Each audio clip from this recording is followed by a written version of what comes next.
اچھا بچوں ذرا یہ بتائیں عشاء کی نماز میں کتنی رکعتیں ہوتی ہیں؟ عشاء کی نماز میں 13 رکعتیں ہوتی ہیں۔ عشاء کی نماز میں دادا ابو 9 رکعتیں۔ عشاء کی نماز میں ہوتی ہیں 17 رکعتیں۔ بیٹا ہمیں مکمل نماز پڑھنی چاہیے، سنتیں اور نوافل بھی مکمل ادا کرنے چاہیے۔ امتیاز بیٹا آپ نے 4 رکعتیں مائنس کر دی ہیں، جبکہ بیٹا اعجاز آپ نے تو 8 رکعتیں ہی مائنس کر دی ہیں۔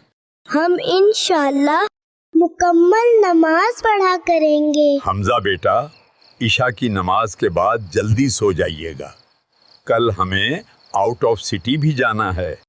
جی دادا ابو ضرور۔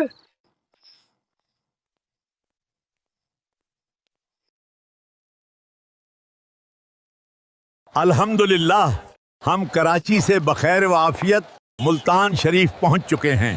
چلو بیٹا اب ہم یہیں بس اڈے پر ظہر کی نماز ادا کر لیتے ہیں، جماعت تو شاید ہو چکی ہوگی۔ حمزہ بیٹا کتنی رکعتیں پڑھنی ہے؟ دادا ابو 12 رکعتیں پڑھنی ہیں۔ 12 نہیں 10 پڑھنی ہیں۔ دادا ابو آپ ہی نے تو کہا تھا کہ پوری ساری نمازیں پڑھنی چاہیے، تو پھر یہ 10 کیسے؟ کیونکہ ہم مسافر ہیں اور مسافر کو ظہر، عصر اور عشاء کے 4 فرضوں میں رعایت، کنسیشن، ریلیف، آسانی اور چھوٹ حاصل ہوتی ہے۔ فرضوں میں کنسیشن؟ ہم تو اب بس سے اتر بھی چکے، اب تو ہم مسافر نہیں ہیں۔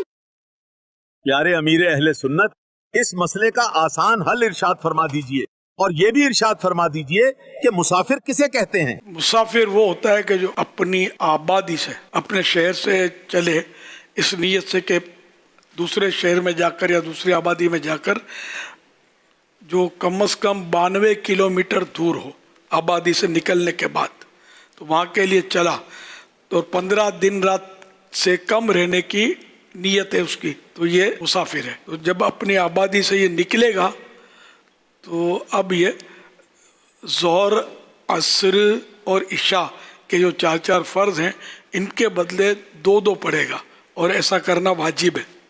4 پڑھے گا تو گناہ گار ہوا۔